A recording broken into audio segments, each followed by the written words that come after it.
La carta a los Hebreos, capítulo 1.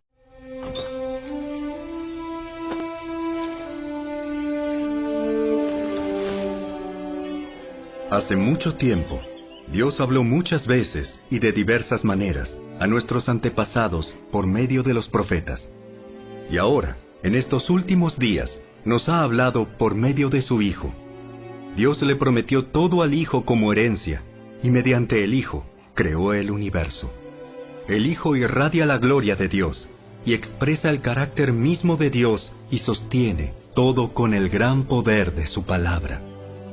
Después de habernos limpiado de nuestros pecados, se sentó en el lugar de honor, a la derecha del majestuoso Dios en el cielo. Esto demuestra que el Hijo es muy superior a los ángeles, así como el nombre que Dios le dio es superior al nombre de ellos. Pues Dios nunca le dijo a ningún ángel lo que le dijo a Jesús. Tú eres mi Hijo. Hoy he llegado a ser tu Padre. Dios también dijo, yo seré su Padre, y él será mi Hijo. Además, cuando trajo a su Hijo Supremo al mundo, Dios dijo, que lo adoren todos los ángeles de Dios. Pero con respecto a los ángeles, Dios dice, Él envía a sus ángeles como los vientos, y a sus sirvientes como llamas de fuego. Pero al Hijo le dice, tu trono, oh Dios, permanece por siempre y para siempre. Tú gobiernas con un cetro de justicia. Amas la justicia y odias la maldad. Por eso, oh Dios, tu Dios te ha ungido derramando el aceite de alegría sobre ti más que sobre cualquier otro. También le dice al Hijo, Señor, en el principio echaste los cimientos de la tierra y con tus manos formaste los cielos. Ellos dejarán de existir, pero tú permaneces para siempre. Ellos se desgastarán como ropa vieja. Los doblarás como un manto y los desecharás como ropa usada. Pero tú siempre eres el mismo. Tú vivirás para siempre. Además, Dios nunca le dijo a ninguno de los ángeles, siéntate en el lugar de honor a mi derecha, hasta que humille a tus enemigos y los ponga por debajo de tus pies. Por lo tanto, los ángeles solo son sirvientes, espíritus enviados para cuidar a quienes heredarán la salvación.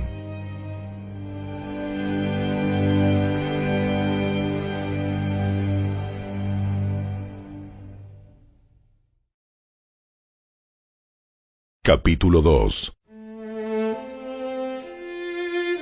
Así que debemos prestar mucha atención a las verdades que hemos oído, no sea que nos desviemos de ellas, pues el mensaje que Dios transmitió mediante los ángeles se ha mantenido siempre firme, y toda infracción de la ley y todo acto de desobediencia recibió el castigo que merecía.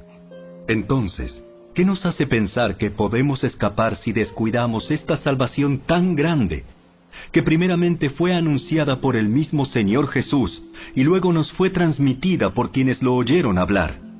Además, Dios confirmó el mensaje mediante señales, maravillas, diversos milagros y dones del Espíritu Santo, según su voluntad. Es más, no son los ángeles quienes gobernarán el mundo futuro del cual hablamos, porque en cierto lugar las Escrituras dicen, ¿qué son los simples mortales para que pienses en ellos, o un hijo de hombre para que de él te ocupes? Sin embargo, los hiciste un poco menor que los ángeles y los coronaste de gloria y honor. Le diste autoridad sobre todas las cosas. Ahora bien, cuando dice todas las cosas, significa que nada queda afuera. Pero todavía no vemos que todas las cosas sean puestas bajo su autoridad. No obstante, lo que sí vemos es a Jesús, a quien se le dio una posición un poco menor que los ángeles, y debido a que sufrió la muerte por nosotros, ahora está coronado de gloria y honor. Efectivamente, por la gracia de Dios, Jesús conoció la muerte por todos. Dios, para quien y por medio de quien todo fue hecho, eligió llevar a muchos hijos a la gloria. convenía a Dios que, mediante el sufrimiento, hiciera a Jesús un líder perfecto, apto para llevarlos a la salvación. Por lo tanto, Jesús y los que Él hace santos tienen el mismo Padre. Por esa razón, Jesús no se avergüenza de llamarlos sus hermanos, pues le dijo a Dios: Anunciaré tu nombre a mis hermanos. Entre tu pueblo reunido te alabaré. También dijo: Pondré mi confianza en Él, es decir, yo y los hijos que Dios me ha dado. Debido a que los hijos de Dios son seres humanos, hechos de carne y sangre, el Hijo también se hizo de carne y sangre. Pues sólo como ser humano podía morir, y sólo mediante la muerte podía quebrantar el poder del diablo, quien tenía el poder sobre la muerte. Únicamente de esa manera el Hijo podía libertar a todos los que vivían esclavizados por temor a la muerte. También sabemos que el Hijo no vino para ayudar a los ángeles, sino que vino para ayudar a los descendientes de Abraham. Por lo tanto, era necesario que en todo sentido Él se hiciera semejante a nosotros, sus hermanos, para que fuera nuestro sumo sacerdote fiel y misericordioso delante de Dios. Entonces, podría ofrecer un sacrificio que quitaría los pecados del pueblo. Debido a que Él mismo ha pasado por sufrimientos y pruebas, puede ayudarnos cuando pasamos por pruebas.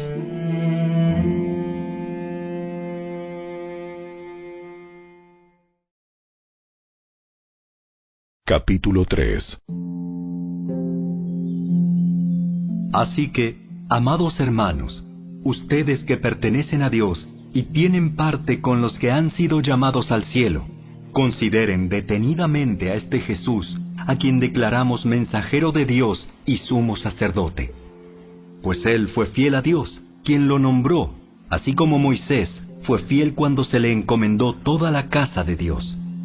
Pero Jesús merece mucha más gloria que Moisés. Así como el que construye una casa merece más elogio que la casa misma. Pues cada casa tiene un constructor, pero el que construyó todo es Dios. En verdad, Moisés fue fiel como siervo en la casa de Dios. Su trabajo fue una ilustración de las verdades que Dios daría a conocer tiempo después. Pero Cristo, como Hijo, está a cargo de toda la casa de Dios. Y nosotros somos la casa de Dios si nos armamos de valor y permanecemos confiados en nuestra esperanza en Cristo. Por eso, el Espíritu Santo dice: Cuando oigan hoy su voz, no endurezcan el corazón como lo hicieron los israelitas cuando se rebelaron, aquel día que me pusieron a prueba en el desierto. Allí sus antepasados me tentaron y pusieron a prueba mi paciencia, a pesar de haber visto mis milagros durante 40 años. Por eso estuve enojado con ellos y dije: su corazón siempre se aleja de mí, rehúsan hacer lo que les digo. Así que en mi enojo juré: ellos nunca entrarán en mi lugar de descanso. Por lo tanto, amados hermanos, cuidado. Asegúrense de que ninguno de ustedes tenga un corazón maligno e incrédulo que los aleje del Dios vivo. Adviértanse unos a otros todos los días mientras dure ese hoy, para que ninguno sea engañado por el pecado y se endurezca contra Dios. Pues si somos fieles hasta el fin, confiando en Dios con la misma firmeza que teníamos al principio, cuando creímos en Él, entonces tendremos parte en todo lo que le pertenece a Cristo. Recuerden lo que dice: Cuando oigan hoy su voz, no endurezcan el corazón como lo hicieron los israelitas cuando se rebelaron. ¿Y quiénes fueron los que se rebelaron contra Dios a pesar de haber oído su voz? ¿No fue acaso el pueblo que salió de Egipto guiado por Moisés? ¿Y quiénes hicieron enojar a Dios durante 40 años? ¿Acaso no fueron los que pecaron, cuyos cadáveres quedaron tirados en el desierto? ¿Y a quiénes hablaba Dios cuando juró que jamás entrarían en su descanso? ¿Acaso no fue a los que lo desobedecieron? Como vemos, ellos no pudieron entrar en el descanso de Dios a causa de su incredulidad.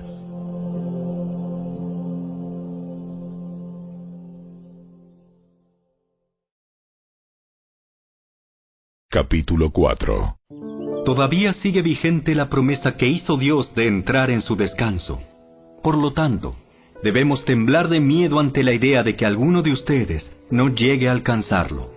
Pues esta buena noticia del descanso que Dios ha preparado se nos ha anunciado tanto a ellos como a nosotros. Pero a ellos no les sirvió de nada porque no tuvieron la fe de los que escucharon a Dios. Pues solo los que creemos podemos entrar en su descanso. En cuanto a los demás, Dios dijo: En mi enojo juré, ellos nunca entrarán en mi lugar de descanso. Si bien ese descanso está preparado desde que Él hizo el mundo, sabemos que está preparado debido al pasaje en las Escrituras que menciona el séptimo día.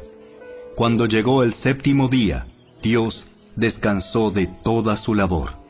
Pero en el otro pasaje Dios dijo: ellos nunca entrarán en mi lugar de descanso. Así que el descanso de Dios está disponible para que la gente entre, pero los primeros en oír esta buena noticia no entraron porque desobedecieron a Dios. Entonces Dios fijó otro tiempo para entrar en su descanso, y ese tiempo es hoy. Lo anunció mucho más tarde por medio de David, en las palabras que ya se han citado: cuando oigan hoy su voz, no endurezcan el corazón. Ahora bien, si Josué hubiera logrado darles ese descanso, Dios no habría hablado de otro día de descanso aún por venir. Así que todavía hay un descanso especial en espera para el pueblo de Dios. Pues todos los que han entrado en el descanso de Dios han descansado de su trabajo, tal como Dios descansó del suyo después de crear el mundo. Entonces, hagamos todo lo posible por entrar en ese descanso. Pero si desobedecemos a Dios como lo hizo el pueblo de Israel, caeremos.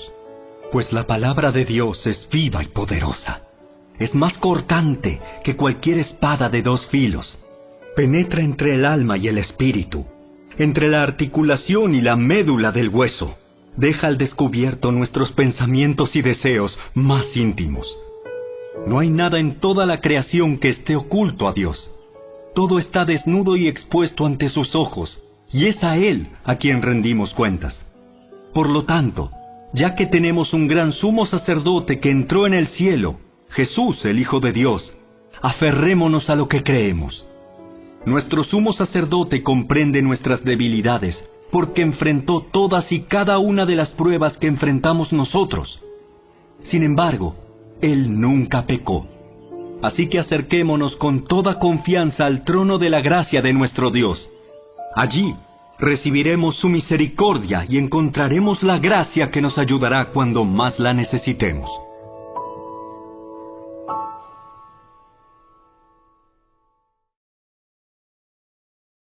Capítulo 5.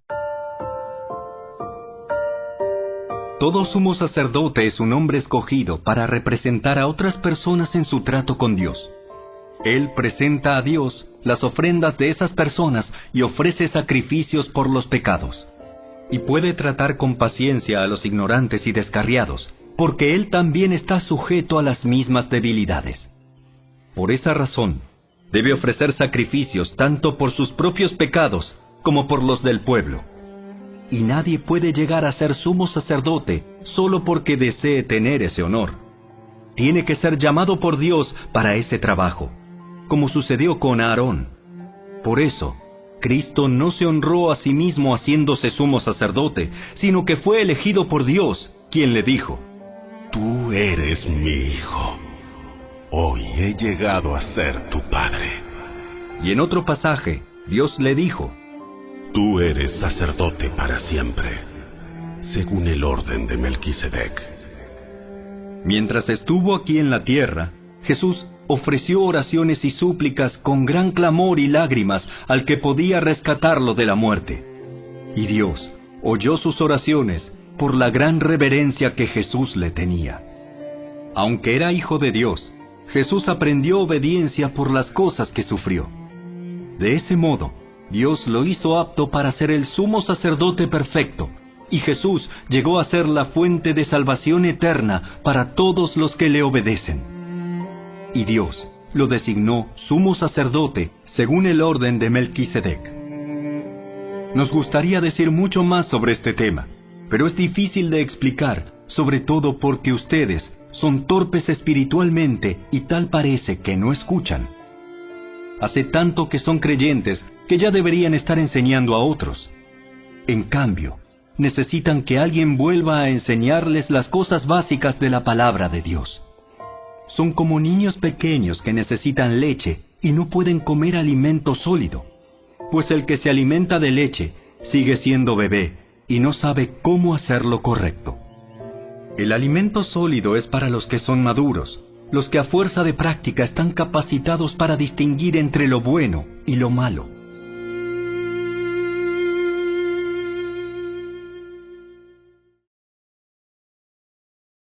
Capítulo 6.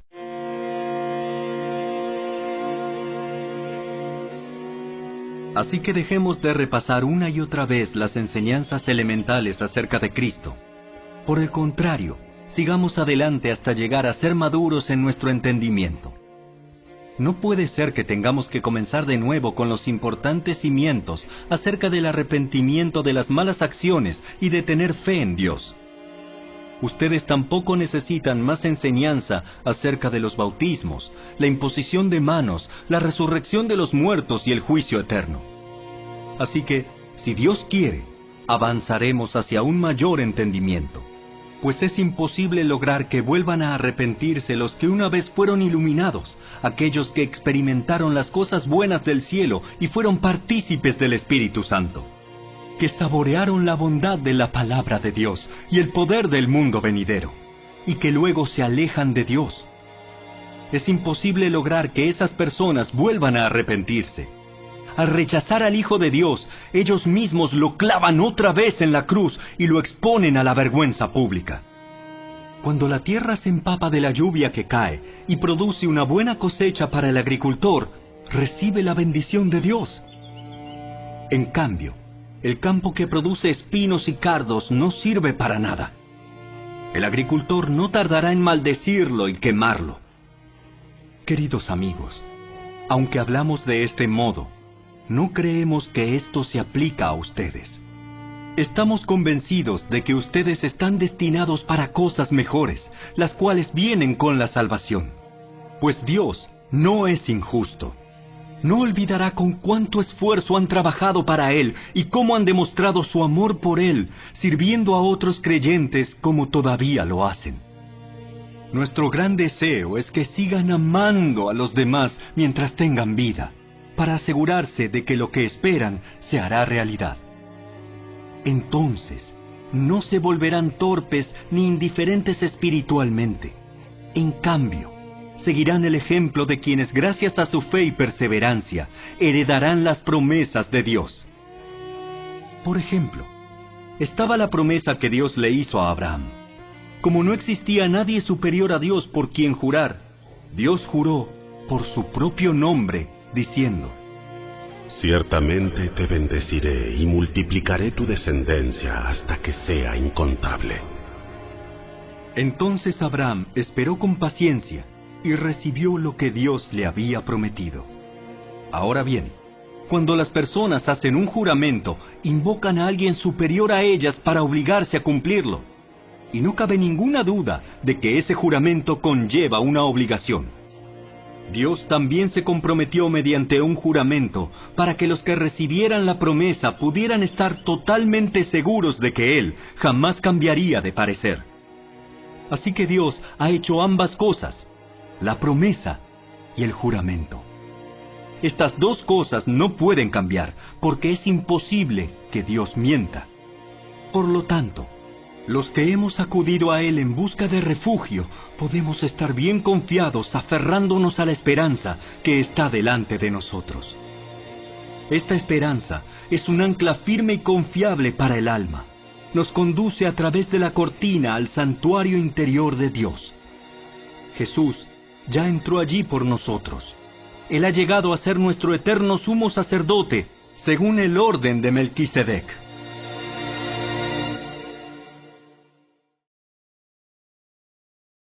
Capítulo 7.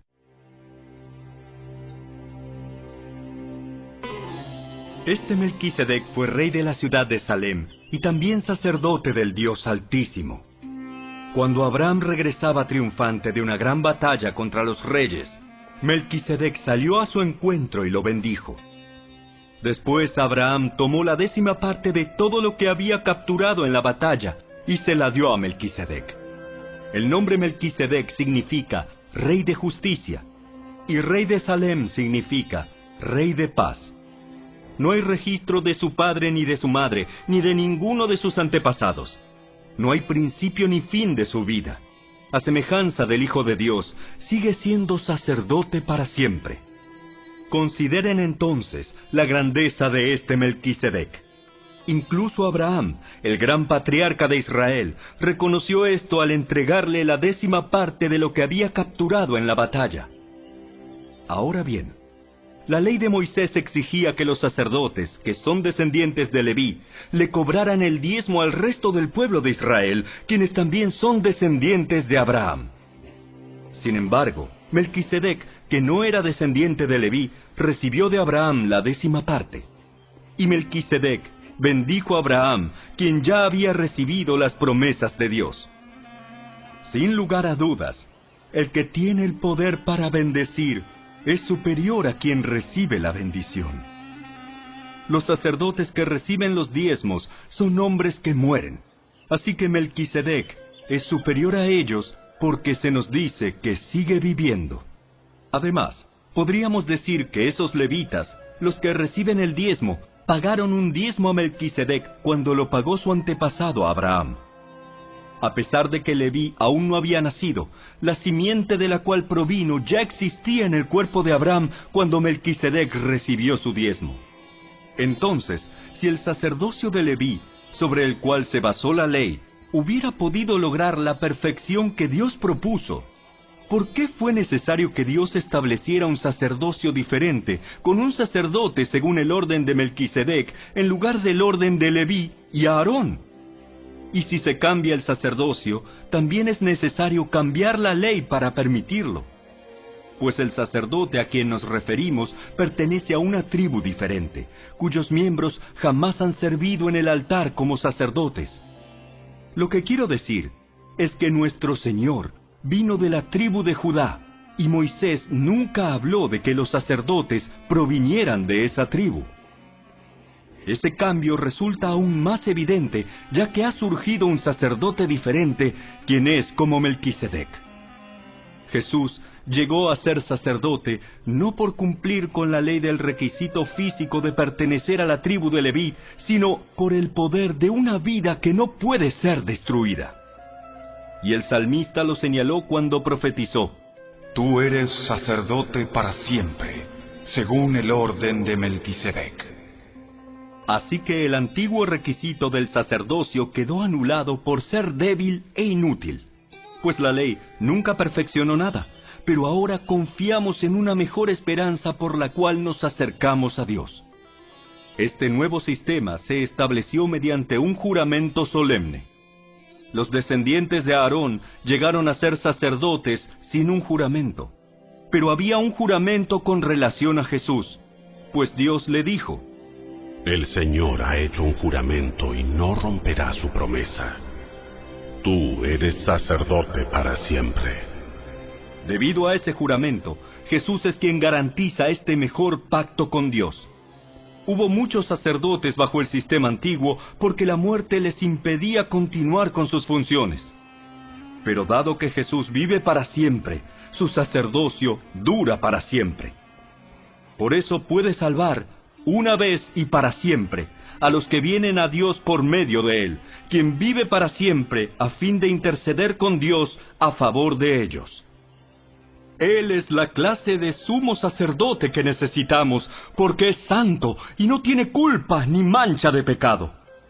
Él ha sido apartado de los pecadores y se le ha dado el lugar de más alto honor en el cielo. A diferencia de los demás sumos sacerdotes, no tiene necesidad de ofrecer sacrificios cada día. Ellos los ofrecían primero por sus propios pecados y luego por los del pueblo. Sin embargo, Jesús lo hizo una vez y para siempre, cuando se ofreció a sí mismo como sacrificio por los pecados del pueblo. La ley nombra a sumos sacerdotes que están limitados por debilidades humanas. Pero después de que la ley fue entregada, Dios nombró a su Hijo mediante un juramento, y su Hijo ha sido hecho el perfecto sumo sacerdote para siempre.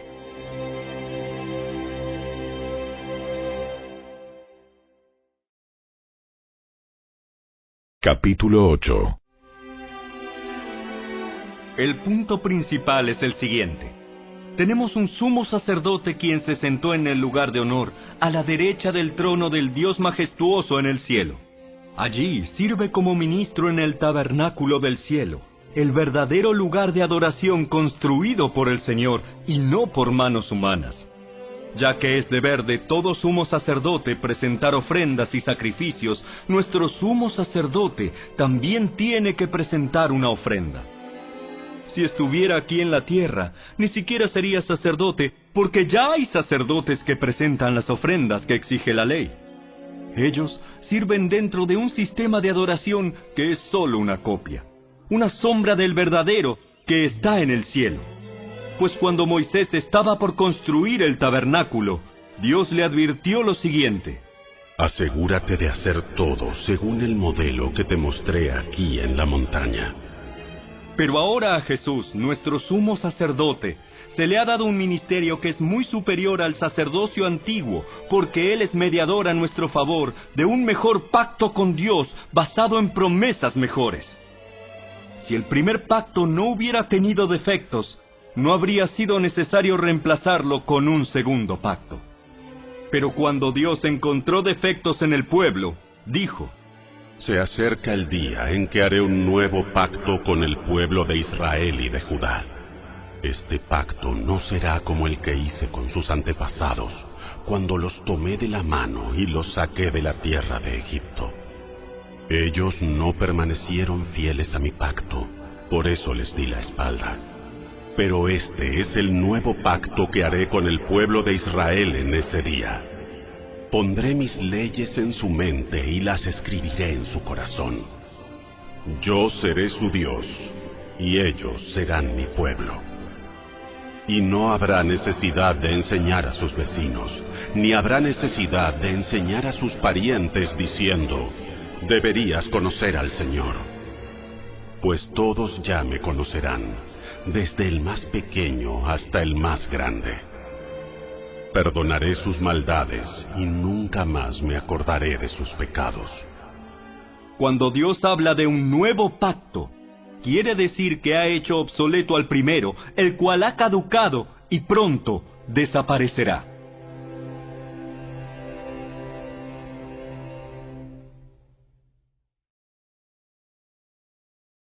Capítulo 9.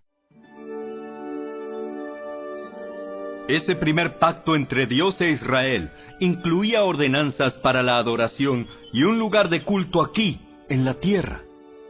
Ese tabernáculo estaba formado por 2 salas. En la primera sala había un candelabro, una mesa y los panes consagrados sobre ella. Esta sala se llamaba Lugar Santo. Luego había una cortina detrás de la cual se encontraba la segunda sala, llamada Lugar Santísimo. En esa sala había un altar de oro para el incienso y un cofre de madera conocido como el Arca del Pacto, el cual estaba totalmente cubierto de oro. Dentro del arca había un recipiente de oro que contenía el maná, la vara de Aarón a la que le habían salido hojas y las tablas del pacto que eran de piedra. Por encima del arca estaban los querubines de la gloria divina, cuyas alas se extendían sobre la tapa del arca, es decir, el lugar de la expiación. Pero ahora no podemos explicar estas cosas en detalle. Cuando estos elementos estaban en su lugar, los sacerdotes entraban con regularidad en la primera sala durante el cumplimiento de sus deberes religiosos. Pero solo el sumo sacerdote entraba en el lugar santísimo y lo hacía una sola vez al año. Y siempre ofrecía sangre por sus propios pecados y por los pecados que el pueblo cometía por ignorancia. Mediante esas ordenanzas, el Espíritu Santo daba a entender que la entrada al lugar santísimo no estaba abierta a todos, en tanto siguiera en pie el tabernáculo y el sistema que representaba. Esta es una ilustración que apunta al tiempo presente. pues las ofrendas y los sacrificios que ofrecen los sacerdotes no pueden limpiar la conciencia de las personas que los traen.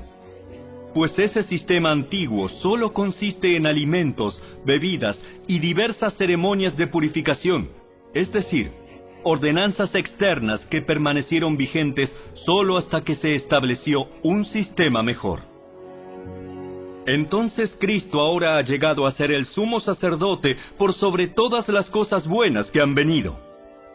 Él entró en ese tabernáculo superior y más perfecto que está en el cielo, el cual no fue hecho por manos humanas ni forma parte del mundo creado. Con su propia sangre, no con la sangre de cabras ni de becerros, entró en el lugar santísimo una sola vez y para siempre, y aseguró nuestra redención eterna. Bajo el sistema antiguo, la sangre de cabras y toros y las cenizas de una novilla podían limpiar el cuerpo de las personas que estaban ceremonialmente impuras. Imagínense cuánto más la sangre de Cristo nos purificará la conciencia de acciones pecaminosas para que adoremos al Dios viviente. Pues por el poder del Espíritu Eterno, Cristo se ofreció a sí mismo a Dios como sacrificio perfecto por nuestros pecados. Por eso Él es el mediador de un nuevo pacto entre Dios y la gente, para que todos los que son llamados puedan recibir la herencia eterna que Dios les ha prometido. Pues Cristo murió para librarlos del castigo por los pecados que habían cometido bajo ese primer pacto. Ahora bien, cuando alguien deja un testamento, es necesario comprobar que la persona que lo hizo ha muerto. El testamento solo entra en vigencia después de la muerte de la persona. Mientras viva el que lo hizo, el testamento no puede entrar en vigencia. Por eso, aún el primer pacto fue puesto en vigencia con la sangre de un animal. Pues después de que Moisés había leído cada uno de los mandamientos de Dios a todo el pueblo, tomó la sangre de los becerros y las cabras junto con agua y roció tanto el libro de la ley de Dios como a todo el pueblo con ramas de hisopo y lana de color escarlata. Entonces dijo: Esta sangre confirma el pacto que Dios ha hecho con ustedes. De la misma manera, roció con la sangre el tabernáculo y todo lo que se usaba para adorar a Dios. De hecho, según la ley de Moisés, casi todo se purificaba con sangre, porque sin derramamiento de sangre no hay perdón. Por esa razón, el tabernáculo y todo lo que en él había, que eran copias de las cosas del cielo, debían ser purificados mediante la sangre de animales. Pero las cosas verdaderas del cielo debían ser purificadas mediante sacrificios superiores a la sangre de animales. Pues Cristo no entró en un lugar santo hecho por manos humanas, que era solo una copia del verdadero que está en el cielo. Él entró en el cielo mismo para presentarse ahora delante de Dios a favor de nosotros. Y no entró en el cielo para ofrecerse a sí mismo una y otra vez, como lo hace el sumo sacerdote aquí en la tierra, que entra en el lugar santísimo año tras año con la sangre de un animal. Si eso hubiera sido necesario, Cristo tendría que haber sufrido la muerte una y otra vez desde el principio del mundo. Pero ahora, en el fin de los tiempos, Cristo se presentó una sola vez y para siempre, para quitar el pecado mediante su propia muerte en sacrificio. Y así como cada persona está destinada a morir una sola vez y después vendrá el juicio, así también Cristo fue ofrecido una sola vez y para siempre, a fin de quitar los pecados de muchas personas. Cristo vendrá otra vez, no para ocuparse de nuestros pecados, sino para traer salvación a todos los que esperan con anhelo su venida.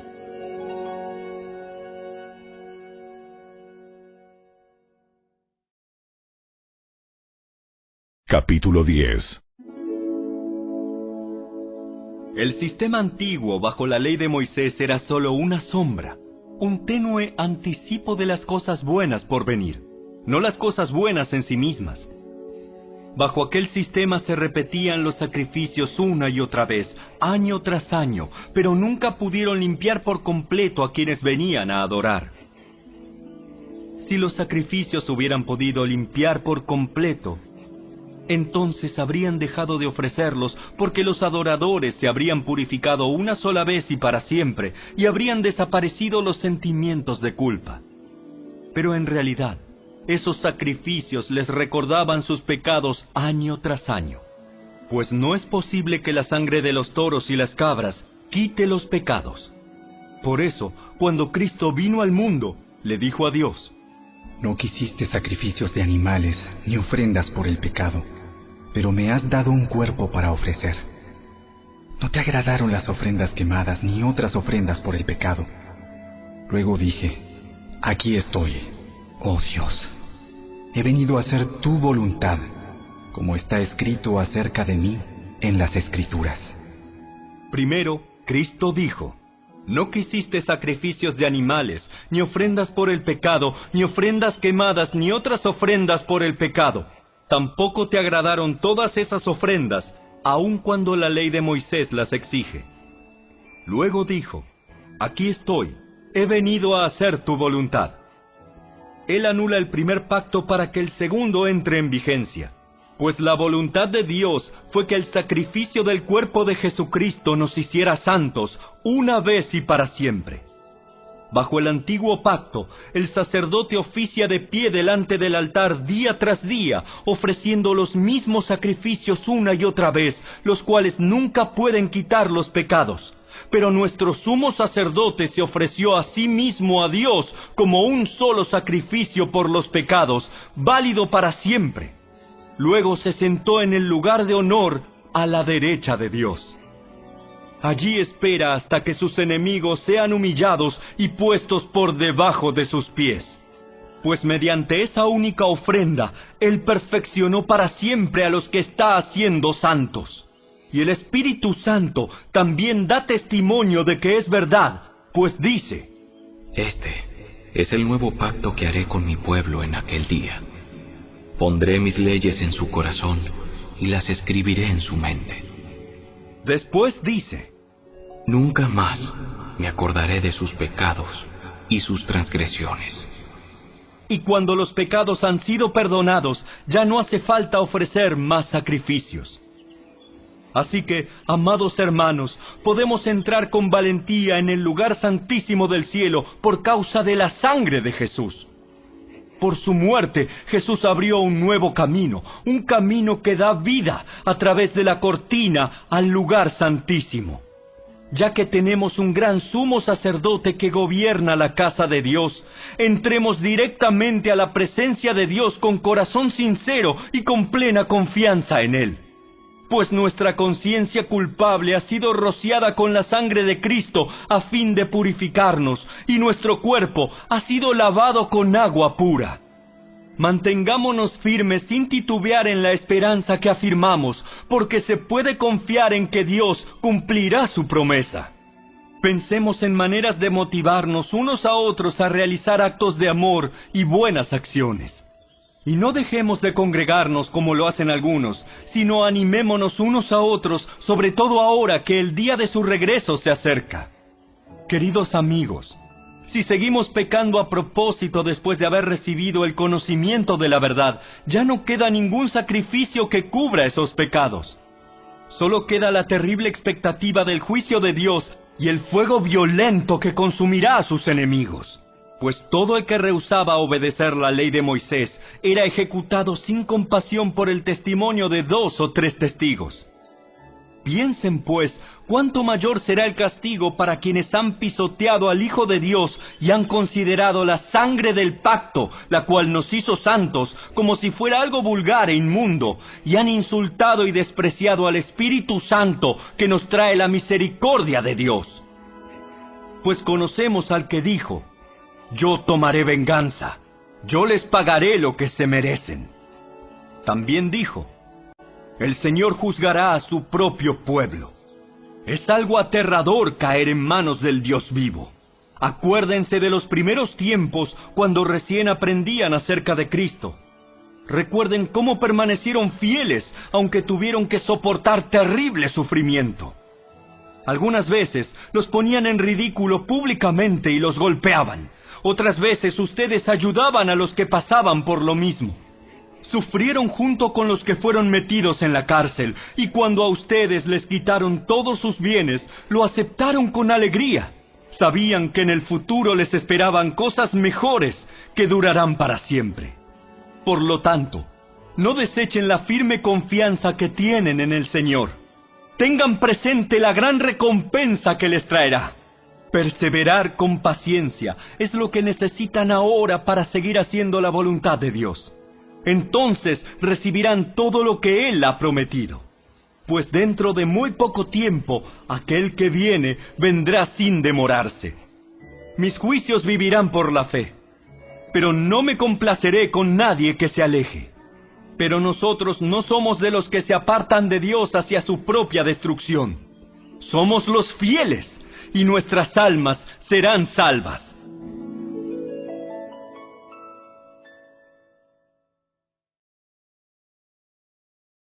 Capítulo 11.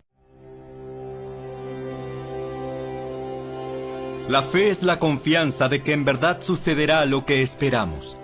Es lo que nos da la certeza de las cosas que no podemos ver. Por su fe, la gente de antaño gozó de una buena reputación. Por la fe entendemos que todo el universo fue formado por orden de Dios, de modo que lo que ahora vemos no vino de cosas visibles. Fue por la fe que Abel presentó a Dios una ofrenda más aceptable que la que presentó Caín. La ofrenda de Abel demostró que era un hombre justo, y Dios aprobó sus ofrendas. Aunque Abel murió hace mucho tiempo, todavía nos habla por su ejemplo de fe. Fue por la fe que Enoc ascendió al cielo sin morir. Desapareció porque Dios se lo llevó. Pues antes de ser llevado, lo conocían como una persona que agradaba a Dios. De hecho, sin fe es imposible agradar a Dios. Todo el que desea acercarse a Dios debe creer que Él existe y que Él recompensa a los que lo buscan con sinceridad. Fue por la fe que Noé construyó un barco grande para salvar a su familia del diluvio en obediencia a Dios, quien le advirtió de cosas que nunca antes habían sucedido. Por su fe, Noé condenó al resto del mundo y recibió la justicia que viene por la fe. Fue por la fe que Abraham obedeció cuando Dios lo llamó para que dejara su tierra y fuera a otra que él le daría por herencia. Se fue sin saber a dónde iba. Incluso cuando llegó a la tierra que Dios le había prometido, vivió allí por fe, pues era como un extranjero que vive en carpas. Lo mismo hicieron Isaac y Jacob, quienes heredaron la misma promesa. Abraham esperaba con confianza una ciudad de cimientos eternos, una ciudad diseñada y construida por Dios. Fue por la fe que hasta Sara pudo tener un hijo, a pesar de ser estéril y demasiado anciana. Ella creyó que Dios cumpliría su promesa. Así que una nación entera provino de este solo hombre, quien estaba casi muerto en cuanto a tener hijos. Una nación con tantos habitantes que como las estrellas de los cielos y la arena de la orilla del mar es imposible contar. Todas estas personas murieron aún creyendo lo que Dios les había prometido. Y aunque no recibieron lo prometido, lo vieron desde lejos y lo aceptaron con gusto. Coincidieron en que eran extranjeros y nómadas aquí en este mundo. Es obvio que quienes se expresan así esperan tener su propio país. Si hubieran añorado el país del que salieron, bien podrían haber regresado. Sin embargo, buscaban un lugar mejor, una patria celestial. Por eso, Dios no se avergüenza de ser llamado el Dios de ellos, pues les ha preparado una ciudad. Fue por la fe que Abraham ofreció a Isaac en sacrificio cuando Dios lo puso a prueba. Abraham, quien había recibido las promesas de Dios, estuvo dispuesto a sacrificar a su único hijo, Isaac, aun cuando Dios le había dicho: Isaac es el hijo mediante el cual procederán tus descendientes. Abraham llegó a la conclusión de que si Isaac moría, Dios tenía el poder para volverlo a la vida, y en cierto sentido, Abraham recibió de vuelta a su hijo de entre los muertos. Fue por la fe que Isaac prometió a sus hijos Jacob y Esaú bendiciones para el futuro. Fue por la fe que Jacob, cuando ya era anciano y estaba por morir, bendijo a cada uno de los hijos de José y se inclinó para adorar, apoyado en su vara. Fue por la fe que José, cuando iba a morir, declaró con confianza que el pueblo de Israel saldría de Egipto. Incluso les mandó que se llevaran sus huesos cuando ellos salieran. Fue por la fe que cuando nació Moisés, sus padres lo escondieron durante 3 meses. Vieron que Dios les había dado un hijo fuera de lo común y no tuvieron temor de desobedecer la orden del rey. Fue por la fe que Moisés, cuando ya fue adulto, rehusó llamarse hijo de la hija del faraón. Prefirió ser maltratado con el pueblo de Dios a disfrutar de los placeres momentáneos del pecado. Consideró que era mejor sufrir por causa de Cristo que poseer los tesoros de Egipto, pues tenía la mirada puesta en la gran recompensa que recibiría. Fue por la fe que Moisés salió de la tierra de Egipto sin temer el enojo del rey. Siguió firme en su camino porque tenía los ojos puestos en el invisible. Fue por la fe que Moisés ordenó que el pueblo de Israel celebrara la Pascua y rociara con sangre los marcos de las puertas para que el ángel de la muerte no matara a ninguno de sus primeros hijos varones. Fue por la fe que el pueblo de Israel atravesó el Mar Rojo como si estuviera pisando tierra seca. Pero cuando los egipcios intentaron seguirlos, murieron todos ahogados. Fue por la fe que el pueblo de Israel marchó alrededor de Jericó durante 7 días y las murallas se derrumbaron. Fue por la fe que Rahab, la prostituta, no fue destruida junto con los habitantes de su ciudad que se negaron a obedecer a Dios, pues ella había recibido en paz a los espías. ¿Cuánto más les tengo que decir? Se necesitaría demasiado tiempo para contarles acerca de la fe de Gedeón, Barak, Sansón, Jefté, David, Samuel y todos los profetas. Por la fe, esas personas conquistaron reinos, gobernaron con justicia y recibieron lo que Dios les había prometido. Cerraron bocas de leones, apagaron llamas de fuego y escaparon de morir a filo de espada. Su debilidad se convirtió en fortaleza. Llegaron a ser poderosos en batalla e hicieron huir a ejércitos enteros. Hubo mujeres que recibieron otra vez con vida a sus seres queridos que habían muerto. Sin embargo, otros fueron torturados porque rechazaron negar a Dios a cambio de la libertad. Ellos pusieron su esperanza en una vida mejor que viene después de la resurrección.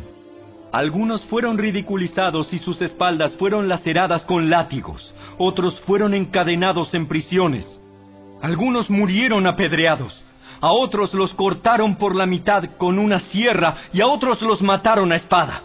Algunos anduvieron vestidos con pieles de ovejas y cabras, desposeídos y oprimidos y maltratados.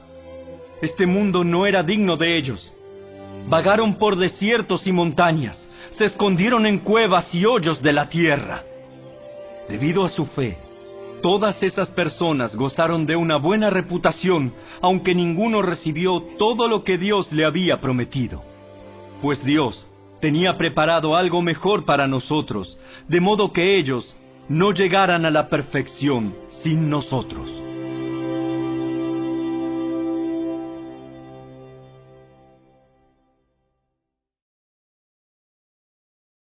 Capítulo 12.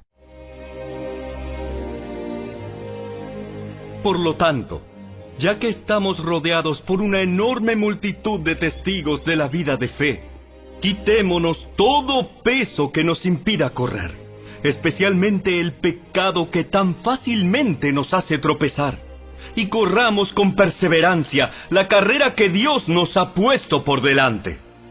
Esto lo hacemos al fijar la mirada en Jesús, el campeón que inicia y perfecciona nuestra fe. Debido al gozo que le esperaba, Jesús soportó la cruz sin importarle la vergüenza que ésta representaba. Ahora está sentado en el lugar de honor junto al trono de Dios.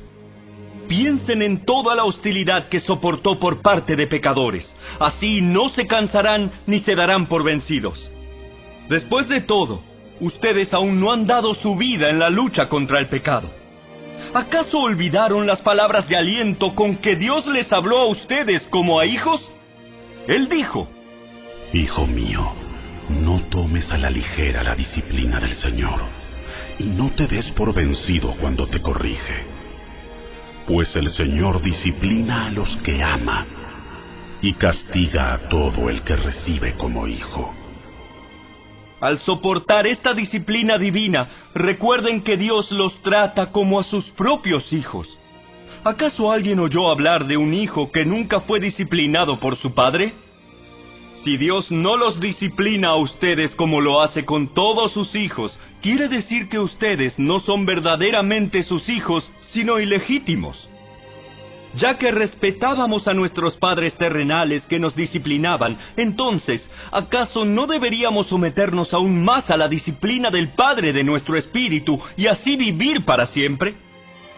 Pues nuestros padres terrenales nos disciplinaron durante algunos años e hicieron lo mejor que pudieron. Pero la disciplina de Dios siempre es buena para nosotros, a fin de que participemos de su santidad. Ninguna disciplina resulta agradable a la hora de recibirla. Al contrario, es dolorosa, pero después produce la apacible cosecha de una vida recta para los que han sido entrenados por ella. Por lo tanto, renueven las fuerzas de sus manos cansadas y fortalezcan sus rodillas debilitadas. Tracen un camino recto para sus pies, a fin de que los débiles y los cojos no caigan, sino que se fortalezcan. Esfuércense por vivir en paz con todos y procuren llevar una vida santa, porque los que no son santos no verán al Señor. Cuídense unos a otros, para que ninguno de ustedes deje de recibir la gracia de Dios. Tengan cuidado de que no brote ninguna raíz venenosa de amargura, la cual los trastorne a ustedes y envenene a muchos. Asegúrense de que ninguno sea inmoral ni profano, como Esaú, que cambió sus derechos de primer hijo varón por un simple plato de comida. Ustedes saben que después, cuando quiso recibir la bendición de su padre, fue rechazado. Ya era demasiado tarde para arrepentirse, a pesar de que suplicó con lágrimas amargas.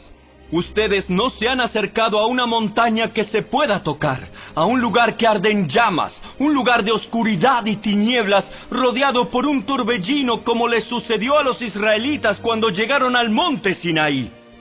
Ellos oyeron un imponente toque de trompeta y una voz tan temible que les suplicaron a Dios que dejara de hablar. Retrocedieron tambaleándose bajo el mandato de Dios. Si tan solo un animal toca la montaña, deberá morir apedreado. Incluso Moisés se asustó tanto de lo que vio que dijo: Estoy temblando de miedo. En cambio, ustedes han llegado al monte Sión, a la ciudad del Dios viviente, a la Jerusalén celestial, y a incontables miles de ángeles que se han reunido llenos de gozo. Ustedes han llegado a la congregación de los primogénitos de Dios, cuyos nombres están escritos en el cielo. Ustedes han llegado a Dios mismo, quien es el juez sobre todas las cosas. Ustedes han llegado a los espíritus de los justos, que están en el cielo y que ya han sido perfeccionados. Ustedes han llegado a Jesús, el mediador del nuevo pacto entre Dios y la gente, y también a la sangre rociada, que habla de perdón en lugar de clamar por venganza como la sangre de Abel. Tengan cuidado de no negarse a escuchar a aquel que habla, pues si el pueblo de Israel no escapó cuando se negó a escuchar a Moisés, el mensajero terrenal, ciertamente nosotros tampoco escaparemos si rechazamos a aquel que nos habla desde el cielo. Cuando Dios habló desde el monte Sinaí, su voz hizo temblar la tierra, pero ahora Él hace otra promesa. Una vez más, haré temblar no solo la tierra, sino también los cielos. Eso significa que toda la creación será agitada y removida para que solo permanezcan las cosas inconmovibles. Ya que estamos recibiendo un reino inconmovible, seamos agradecidos y agrademos a Dios adorándolo con santo temor y reverencia, porque nuestro Dios es un fuego que todo lo consume.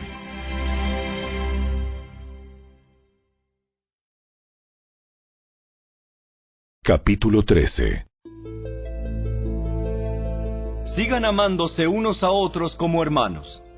No se olviden de brindar hospitalidad a los desconocidos, porque algunos que lo han hecho han hospedado ángeles sin darse cuenta. Acuérdense de aquellos que están en prisión, como si ustedes mismos estuvieran allí.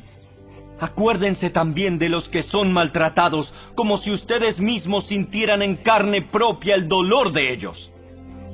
Honren el matrimonio, y los casados manténganse fieles el uno al otro. Con toda seguridad, Dios juzgará a los que cometen inmoralidades sexuales y a los que cometen adulterio. No amen el dinero, estén contentos con lo que tienen, pues Dios ha dicho: nunca te fallaré, jamás te abandonaré. Así que podemos decir con toda confianza: el Señor es quien me ayuda, por tanto no temeré. ¿Qué me puede hacer un simple mortal? Acuérdense de los líderes que les enseñaron la palabra de Dios. Piensen en todo lo bueno que haya resultado de su vida y sigan el ejemplo de su fe. Jesucristo es el mismo ayer, hoy y siempre. Así que no se dejen cautivar por ideas nuevas y extrañas. Su fortaleza espiritual proviene de la gracia de Dios y no depende de reglas sobre los alimentos que de nada sirven a quienes las siguen. Tenemos un altar del cual los sacerdotes del tabernáculo no tienen derecho a comer. Bajo el sistema antiguo, el sumo sacerdote llevaba la sangre de los animales al lugar santo como sacrificio por el pecado, y los cuerpos de esos animales se quemaban fuera del campamento. De igual manera, Jesús sufrió y murió fuera de las puertas de la ciudad para hacer santo a su pueblo mediante su propia sangre. Entonces, salgamos al encuentro de Jesús, fuera del campamento, y llevemos la deshonra que Él llevó. Pues este mundo no es nuestro hogar permanente. Esperamos el hogar futuro.